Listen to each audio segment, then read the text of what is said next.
Well, welcome. I'm going to do a quick deck tech and some gameplay on this Mardu. I believe it's called Mardu. Black, red, white Knights deck that I've been playing with.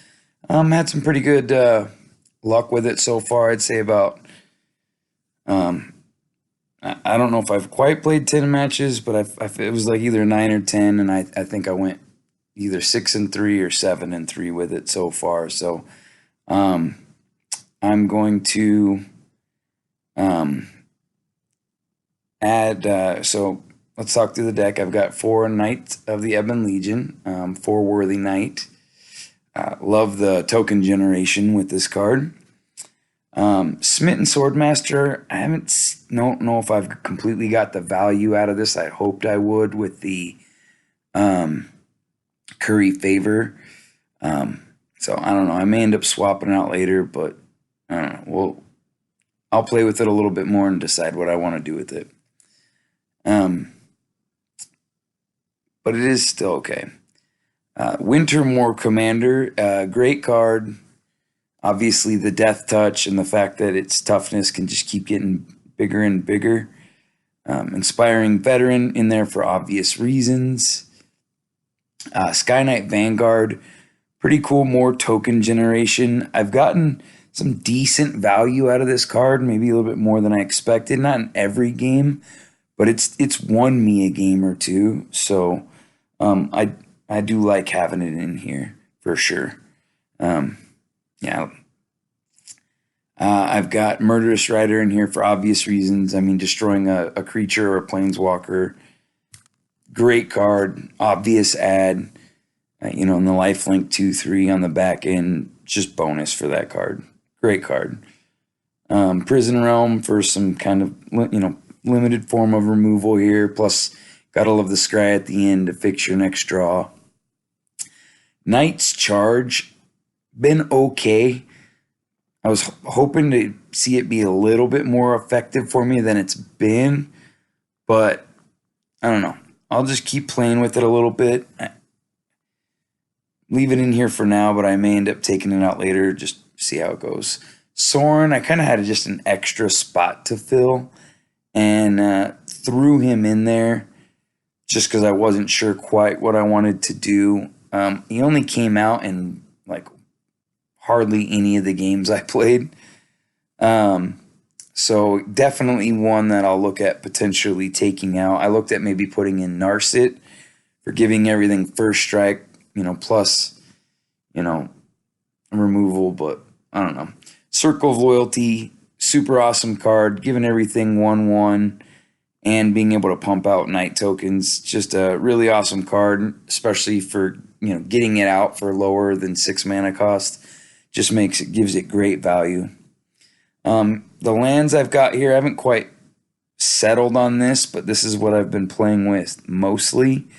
So a lot of shock lands, but Tournament Grounds, obvious reasons, creature heavy deck, all 3 colors, doesn't come in tapped, obvious add. And then 4 Sacred Foundries, 4 Blood Crypts, 4 Godless Shrines, couple of swamps, and some plains. So yeah, I'll throw in some gameplay and go from there.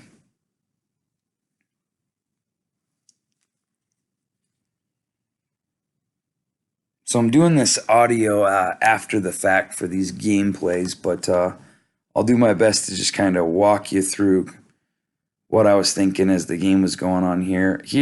I like the hand. I've got a 1-drop. I've got pretty much cast everything in my hand except for the Prison Realm with just the mana that I have, so I decided to keep it.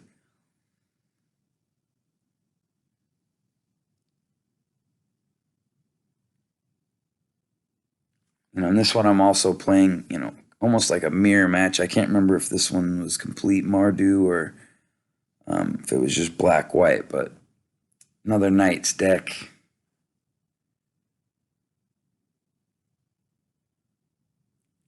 I just didn't want to lose the Knight, the Ebon Legion to that, so I decided to throw in the Inspiring Veteran here.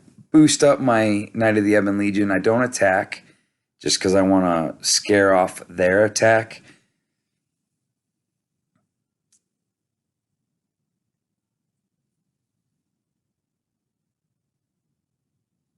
In this match, I think they get some pretty decent value out of their Corpse Knight. I thought about adding a Corpse Knight into this deck.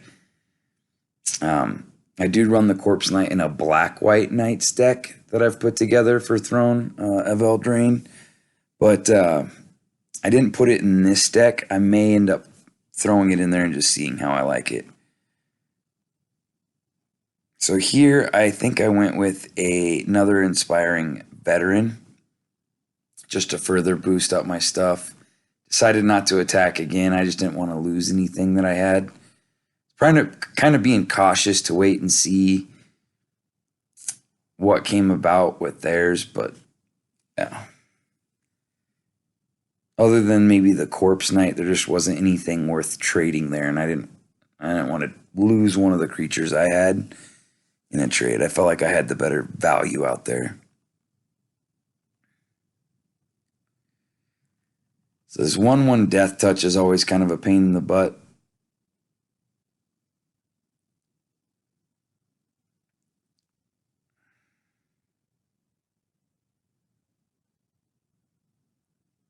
That's me realizing I didn't have actual black mana because you can't use the tournament grounds to cast the adventure side of that. So I decided to get rid of the Death Touch here just to save myself the trouble of having to worry about that guy. But obviously Circle of Loyalty is something you don't pass up.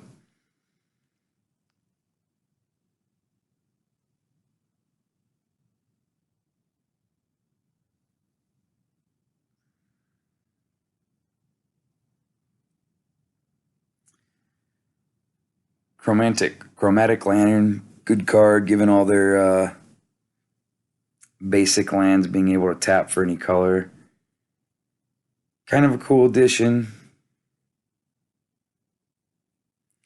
Another 1/1 Death Toucher. But here I decided to throw down the circle. Let's get it down, start getting some value out of it. Don't swing with anything, that 1/1 Death Toucher. I probably would have had I not had the 1/1 Death Toucher at that point. Just because then I'm, getting, if I do end up trading the Knight of the Ebon Legion, I'm getting a lot of value out of it.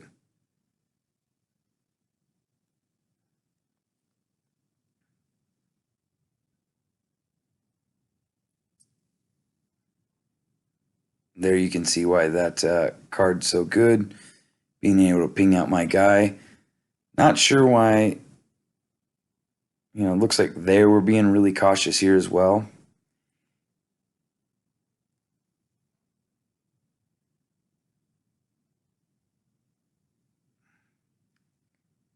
Sky Knight Vanguard, definitely in this mirror match, you can see they don't have anything with flying out. This is where I definitely start to get some value from that card, I believe.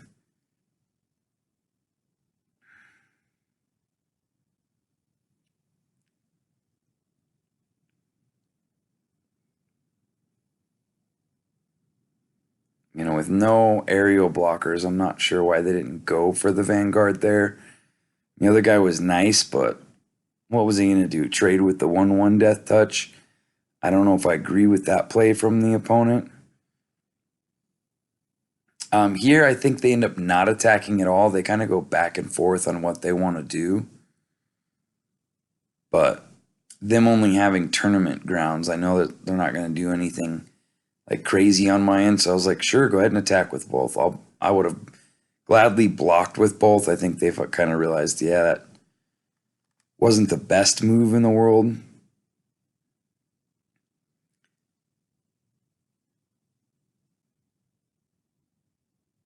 Here you're probably thinking, why don't you attack first? I don't know. Sometimes I attack first, sometimes I don't. Part of my thinking is if it doesn't really matter, sometimes I will drop my creatures prior to attacking instead of after. So they kind of get used to that. And then if I do have something, in case they're playing like a control deck, which, this deck some of the losses I did have with this deck were to control, but I also did have a match where I beat Esper control with it as well, just because I was able to get out a bunch of stuff after they use a sweeper and they didn't get another one in time to recover. I was able to deal with the Teferis, but sometimes I'll play my creatures prior to attacking, and then that way they hopefully the idea is the opponent will get used to that, and then if I do have something good I want to save for after the attack one or two times later on, then you never know. But here you can see just them trying to deal with my flyers. They don't have anything. I just let everything go through here, I believe.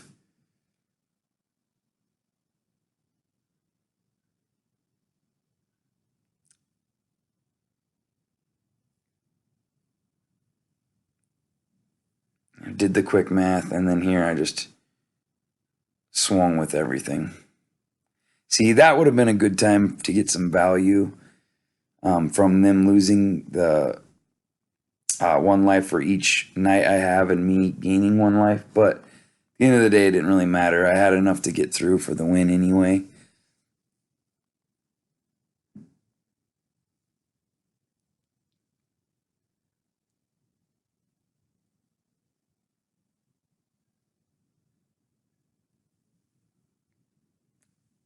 Good game, opponent.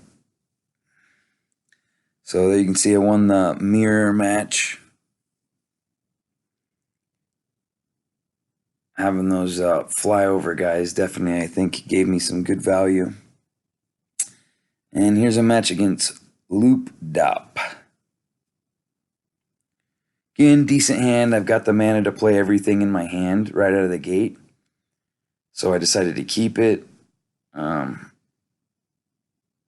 I could have used the tournament grounds there, but I figured depending on what I draw the next turn, I may end up wanting the extra mana for whatever reason. So here I drop it anyway.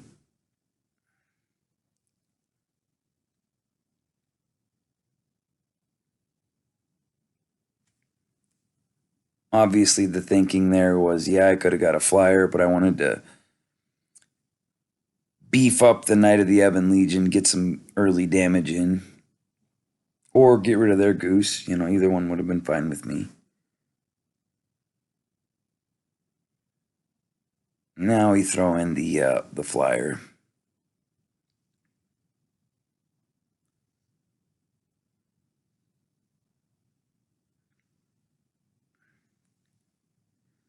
They really didn't want to lose their goose. I get another token on Knight of the Ebon Legion. It definitely puts pressure on them to try and to have to deal with that. Hopefully, kind of take some of the shine and flash off my Boros colored knights there, which was fine because, hey, I mean, they just value wise, they just spent 4 mana removing a 1 mana cost creature, which fine with that. So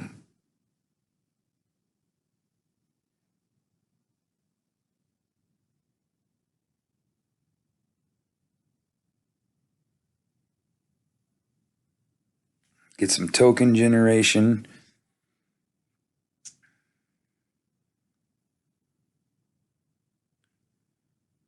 Beef up the Knight of the Ebon Legion again.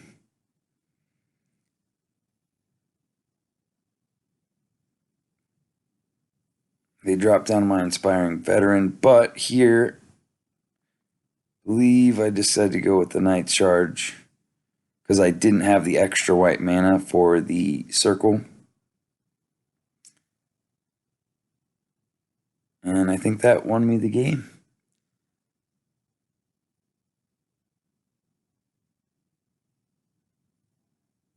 Yeah, so there you actually did see some value out of the Knight's charge. I was able to get exactly enough damage to get them, which was pretty cool. So here, I didn't have the red mana I would like to see for the inspiring veteran there, but my hope is that I would draw some by the time I would need it. And you know, it's always nice to start off with a Knight of the Ebon Legion, get things going.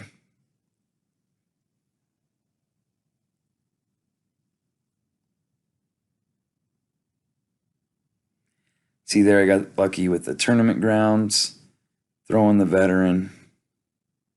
Oh no, I choked right there. I made a mistake. I should have thrown him in first and could have got 2 damage in, but see there, me kind of moving my mouse over. I was realizing it at the time, like, why didn't I throw the veteran down first?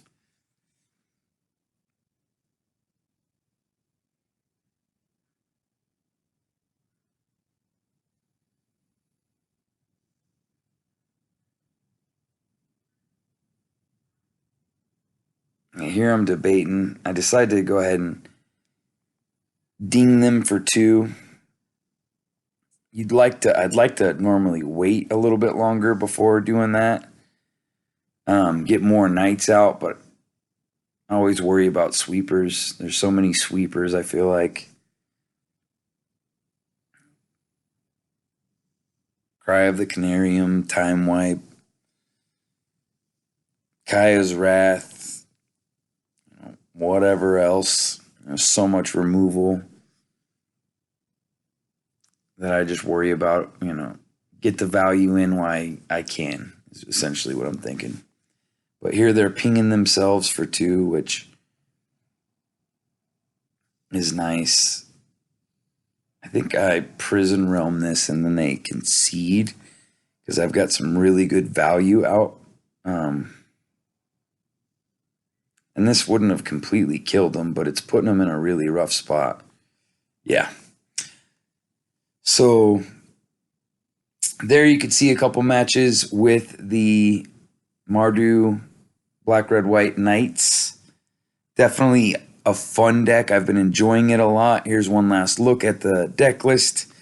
Let me know what you guys think. Any recommended changes? I'm definitely not set on this. So thanks again.